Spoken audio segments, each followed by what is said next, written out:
Hey, welcome to today's clinic with Blue Canoe and Color Vowel teachers. I'm Karen. Glad to have you here tonight. Our topic is introducing Color Vowel to new students. And, I've thought about this as we can think about beginners as well or advanced students. So before we get into sort of who these new students are, I'd like to find out who your new students are these days. Is anyone introducing Color Vowel and working with students who are new to them right now online? And if so, how's that going? Yeah, I've just started a pronunciation class, as you probably know. I'm about to start the pronunciation class next Monday. So those people are just beginning to sign up. I need to check on Clipfolio to see how many people have, but yeah, it's going to be a whole new class, maybe around 10, 14 people, and we'll see how it goes. Wonderful. Yeah. So when we have those new students, we think, how can I be sure I don't overwhelm them too quickly, right? That's, I think, the biggest concern, at least for me, is I have a lot of enthusiasm for what I do and the way I think about language, but it's different. So we want to put ourselves in the seats of our students. Who else is working with new students, and who are they? Hi, Bev. Oh, how about we do Bev and then Roland? So yeah, I'm meeting my new student tomorrow. I'm tutoring a graduate teaching assistant, and he started tutoring with somebody a couple of months ago and stopped because he had respiratory problems, whatever that was. And so so anyway, he's ready to continue his tutoring, and I haven't met him before. So yeah, this will be the first time I've introduced somebody remotely, and so yeah, this is perfect timing. All right. Well, do you have a place for your chart? Yeah, I have it on my whiteboard behind me, but I also have it. I can upload it in one of my documents. So, one of our intern, our social media intern, just showed me how she made her virtual background the Color Vowel chart. So you can do that. I saw Neil go, huh, that sounds good. Yeah, it doesn't look perfect, but I can pull it up and show you all what it looks like. I think you kind of have to work with, work with it a little bit to make it look right. But yeah, I think it's been going well for her. And she's just started teaching with it that way. So if I find it, I'll pull it up for you and show it. Oh, there it is. Let's see, I can show you that picture. There we go. Let me show that to you. So sweet. This is Vivian. She's a recent Color Vowel Basics graduate and our social media intern. So you can see it can get a little strange if you hold up any other object, but she's able to point to the Color Vowel, and she's working on making the image fit. So you have to kind of play with it a little. Anybody had a comment on that? How did you do this?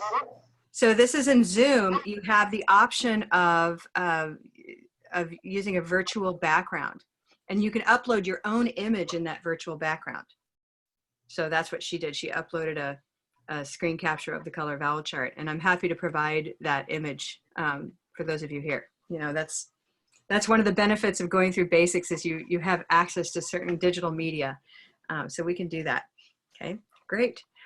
Yeah, so having the chart there in some way behind you, what I have going on, this is just to talk about the beginning of anything, is being able to provide students with visual access to it. You can do it as a screenshot, as a screen share. You can always go to our website where we have the interactive charts waiting for you. And I'll show you those right now. Now keep snapping her fingers. What do you want to say? She was in San Francisco a second ago. Now has the earth behind her. Oh, I see. So here on our website, under Color Vowel are the interactive charts. And I have sort of dual purpose on this page. It's a visual history of sort of the original chart, an early version of it, and then as it evolved into its 5th edition version. So you wouldn't want to show all 3 of those, but what you can use is any version of enlarging your screen. So I can do that on a Mac, like with my Control+, make it bigger, right? And so now I'm here teaching my student, and you can see the color vowel chart and listen to it. E, green, T, E. Right. So that's an easy to find link in our website. Any other ways that you're showing the color vowel chart behind you or referring to it? No? Matthew, how do you show yours? At the moment, I am not teaching any, we haven't, maybe due to the situation, we haven't continued teaching the color vowel chart. Yeah, for now, I still need to hear from Martin. I say, what? Everybody should be, I understand, things change in the midst of all this kind of. Sarah, I think, told me that the students were still using the application, so that's good. Great. So then that's the other major obvious way is just be sure your students, especially now. Hetty, you want to talk a little bit about Blue Canoe and its availability? I'm being cautious, with my company's guidelines and sure. and things. I need to get the green light. I think, but however, some of the tips I've learned in this lab and in my initial training last year, I do pass them on to the students. Last week, we focused on difficult words like construction, and that's really helpful to me because students do have questions about pronunciation. I teach pronunciation tips, but at the moment I don't mention the color vowel system, like the color vowel chart. So I try to find detours. Yeah. Understandable. We work in different contexts, so we need to be sensitive when these two contexts come up. And what I do, for example, is Steve is a manager at Costco, for example. So I would do what I've learned here, E, A, O. E, A, O. Steve is a manager at Costco, something like that. There we go. That's so highlighting the stressed syllables. Yeah, great. That's something. Great. Well, let me ask this. If we're coming to the idea of working with new students, again, they're coming into not even a classroom now. It's a online environment. They may not know you, as described by Bev and Neil. And so there's sort of that question of how do you bring this in? And I think, with me, I always kind of try to come up front and say, well, first of all, I try to find out what the background is of the student. How long have they been studying English? And the longer they've been studying, kind of the more I have this little plan where I'm saying, what, we're going to build on all that great work you've done. But I'm going to tell you right now that I work, possibly with some new ideas that you haven't heard before. And then I talk briefly about the brain. But that's because I'm really comfortable talking about the brain. So if you were going to talk about the brain, what kinds of things come to mind that you can actually say to a new student who doesn't know you yet? And if I can just hear some of those ideas, then I can help you build on those. Because I think setting the stage for something that's a little different is better than asking them to start doing something with their hands and before they know why, right? So what can we tell them about the brain? Any ideas or any experience that you've had, anybody, with just short ways to get across what we do with Color Vowel? The brain is in your head. Okay. That's a good start. In your head. So I think I'd immediately add, and it's right here in your hand too. There's all this good stuff happening in the hand. Anyone else? In Japan, karaoke is very popular, and some people can, they can sing, they can sing English songs, but they can't speak English. So I kind of make a little detour into it, kind of between the musical side and the language side, and how there's a little bit of difference between the two. Oh, I like that, Neil. I like that a lot. There's a lot to that. That's actually very true. It bypasses Broca's area, goes right through musical channel, and people can do things with karaoke that they can't do with spoken English necessarily. Good. So maybe you have some kind of a phrase there where we take the science of karaoke and bring it back to you in my classroom. I love that. That's fantastic. Yeah. I have learners, middle school learners, and they're going to be going online, but they have interrupted education in the past. So they have a hard time following directions, and they're only 11 years old. So, but I've introduced it basically kind of the opposite way. I've just used stress with the hand and on the stress syllable. And some students do it, I don't know how to say, much more, like a dancer, they really, really go into it. And I really focus on them and get everybody to do it that way. And, can you feel it? Can you feel that? And focus on the movement and the feeling involved with that stress. Mm-hmm. And I think with those younger learners, that makes a lot of sense, Skip, right? Yeah.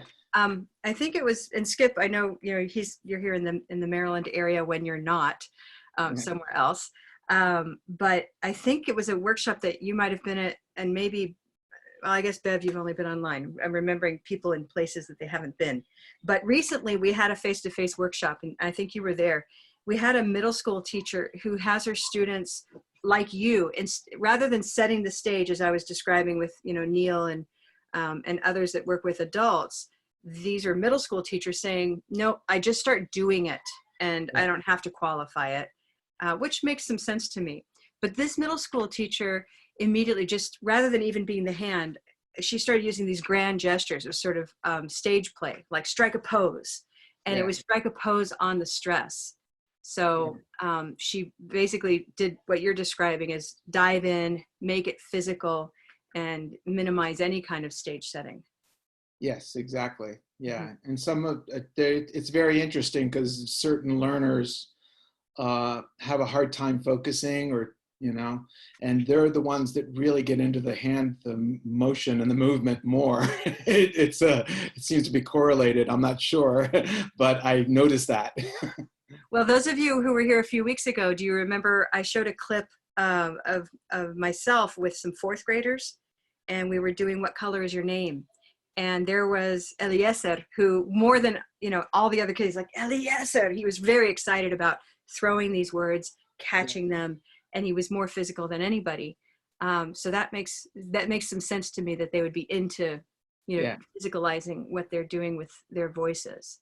Yeah. Darren, I'm wondering, with all of our Japanese folks, how do the Japanese tend to be shyer? So I was curious about now, and then, we've got all our teachers here who teach in Japan. What do you guys, what do you do, or do you have any suggestions for breaking them out of the new learners, people who are brand new? Yeah. So, and when I introduced Carabao and to meet school students, and this is the first time to meet them, and actually, and at the first, I kind of how to say did a kind of play, short comic things. And didn't you write? You wrote a script, didn't you? Yes, that one. And the ball things, and here's another girl, and she is Margeta from Czech, and she asked me, and please pass me the ball, like that. And I said in Japanese, ball, like that. And she said, no, I pass me the ball, and she confused the ball or ball, and no, I need a ball, like that. So, and it's a little bit funny for my students, and actually, they didn't notice the difference between the bowl and the ball things. Mm-hmm. And so I think they are getting a little bit engaged, and after that we introduced the Carabao chat, and they like, and I gathered them in the gym at school, not classroom, at gym. And they sit on the floor and they can do everything relaxed. Mhm. So I think it worked well. So it sounds like you're setting the stage by moving from a traditional setting into the gym, and that already signals we're going to do something different here, right?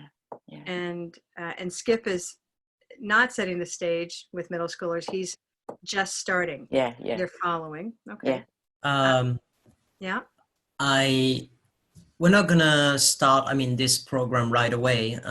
We'll start it shortly. I don't know exactly when, but I'm scheduled to teach kindergarten classes. So it'll be like 5 or 6 classes of 3, 4, 5-year-olds, like 30 in one class. So it's going to be it's going to be fun. So I'm really thinking about physical response, like kind of a code, like how are you? Because they learn like it's not only speaking, it's also body language, and adding the musicality right from the start and choral repetition. I think we can do some wonderful things together. So I need to talk to the other person in charge, but I think at this age they'll be really receptive to. Definitely. I've worked with 3 and 4 and 5-year-olds, particularly with piloting some of our earlier activities. And there's a lesson plan in the teacher's lounge in the color vowel chart page. So look for that. It's a download of literature. It's sort of an introduction to using literature and tying that in. In fact, I'm looking down here because I've been reorganizing my office. I'm going to grab the book that I'm thinking about. It's right here. But I'll implement. There we go. And so I happen to use, and you can of course find the book that's going to work for you, i.e. the book that's available to you. But one that I've used time and again, and you can find on YouTube, is Chicka Chicka 1, 2, 3. It's a really great children's book. I have 3 or 4 copies because I use it that much. But it's got a great story. It's got a very clear hero, main character, and even better, the characters are numbers. And so in the end, I read the whole story, which is very engaging for young learners. And then I ask them who the main character was, who happens to be 0. And then we close the book and I just talk to them about, well, what colors do you see? And it's great because they're numbers. They're not words. So they say, well, that's blue. And I said, well, what color do we hear? And right before that, we've actually already played with what color is your name. So I have the cards sitting out. And we just identify all of the way they look versus the way they sound. So that's a nice way in.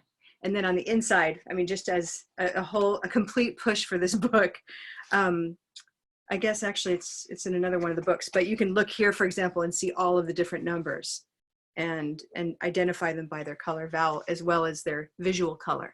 So they start really making a distinction, much like when we take out an object like the zebra that's so obviously black and white in the visual sense, and then we organize it as a green T word. So young learners, literature and small objects, but not so small that they're dangerous. How about that? But something that they can hold on to safely is a good way to go. So look for that lesson plan.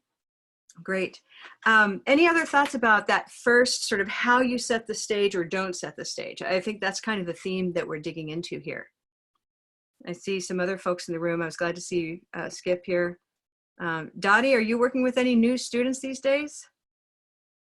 I'm more of a teacher trainer now. Aha.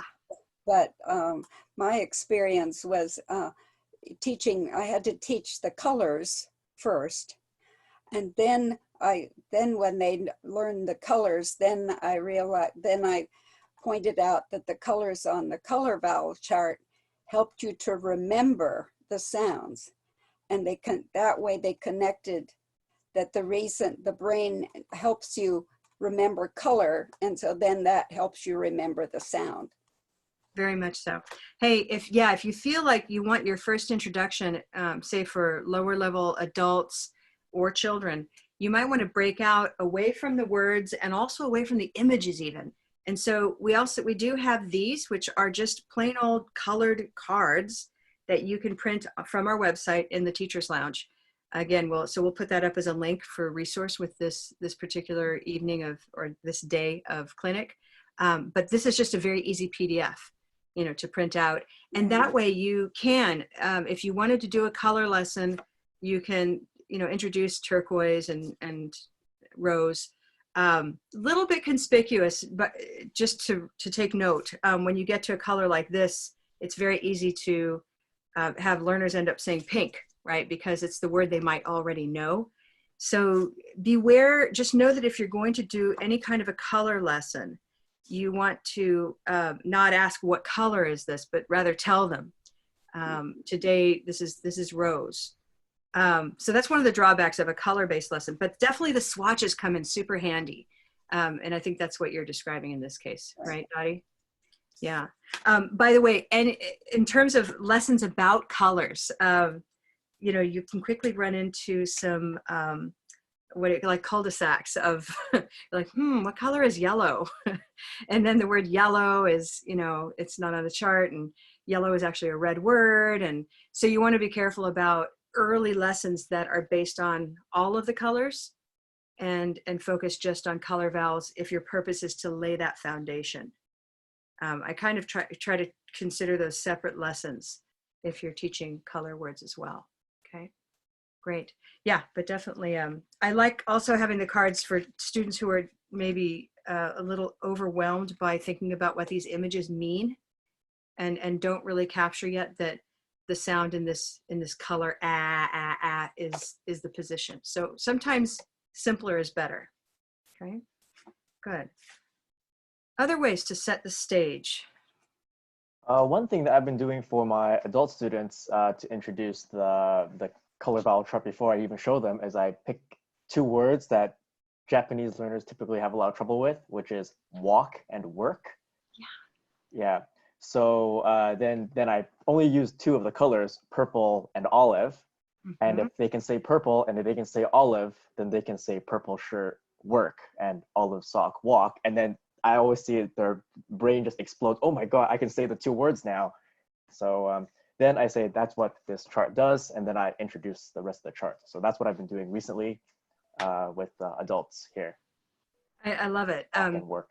I'm going to put that in. We sort of have two groups going on here. There's the just do it or just use it group, and there's the kind of set the stage consciously group that we started off with that I mentioned, talking maybe about the brain or here's how I teach.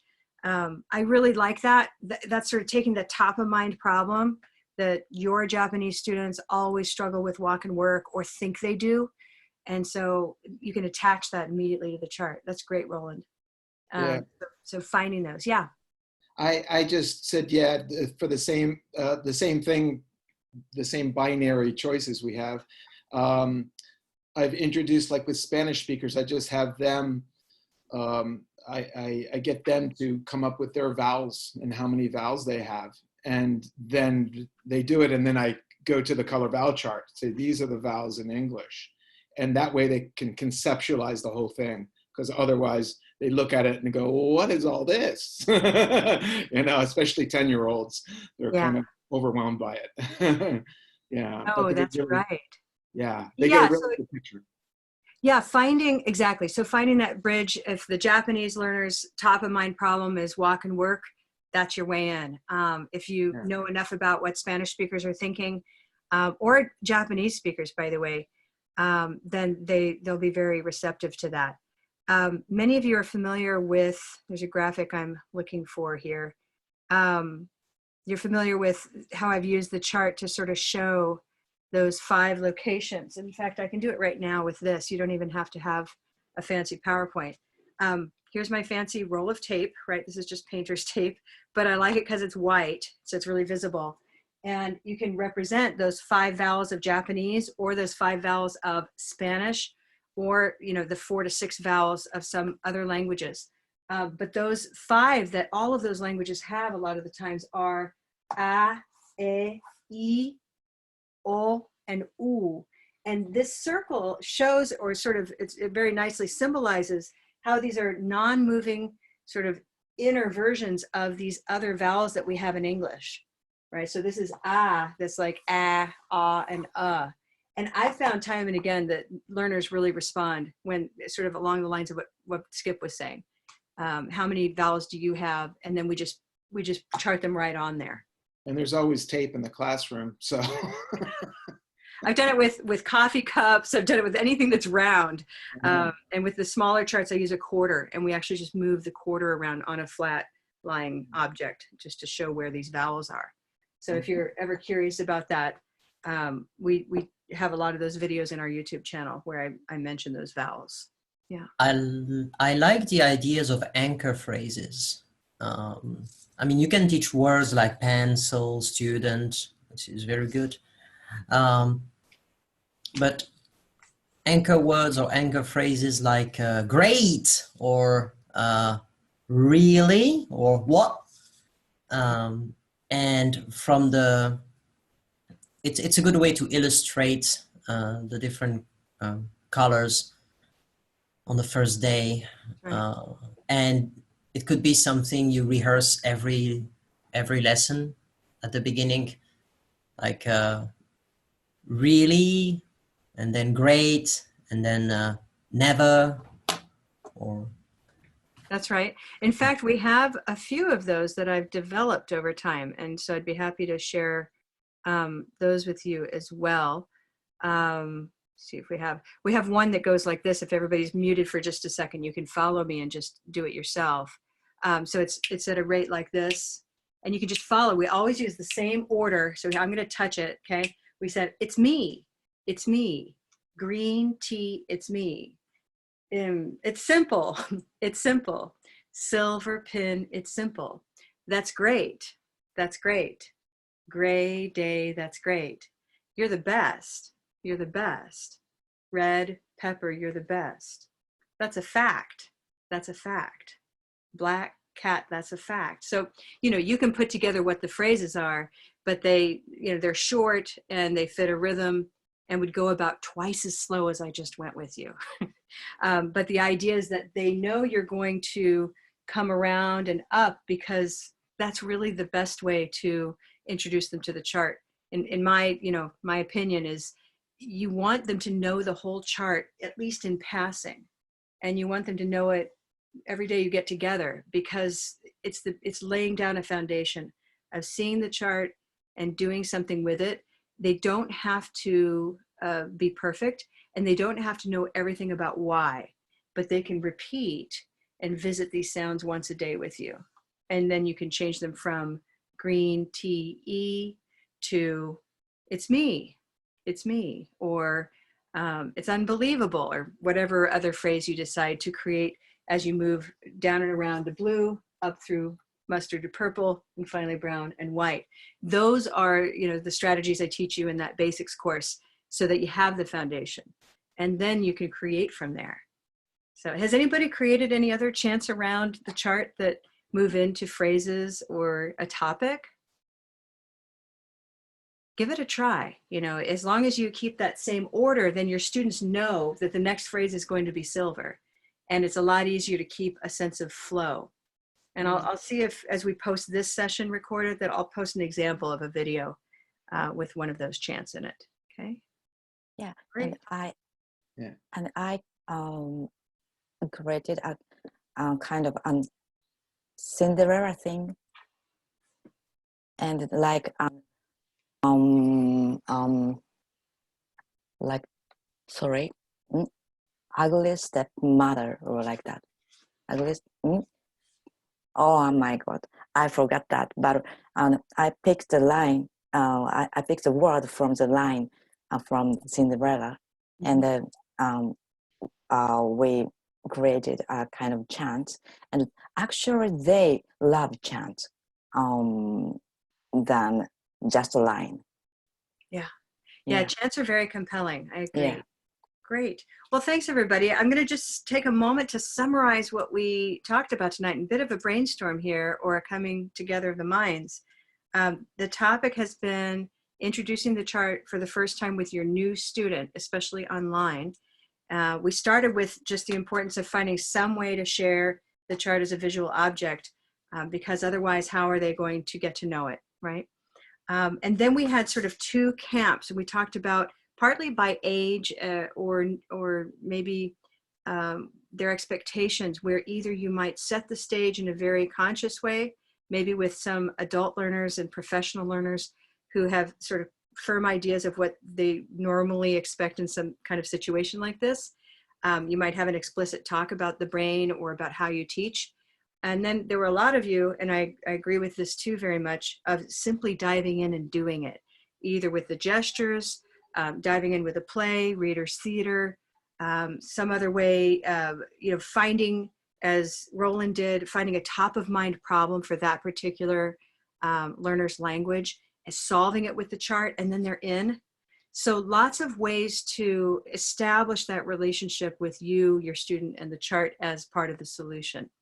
And then we also touched on just sort of the logistics of maybe putting the chart up as a virtual background, having the poster, having image cards or color cards if you decide that's a good way to go for students who need less input at the given moment.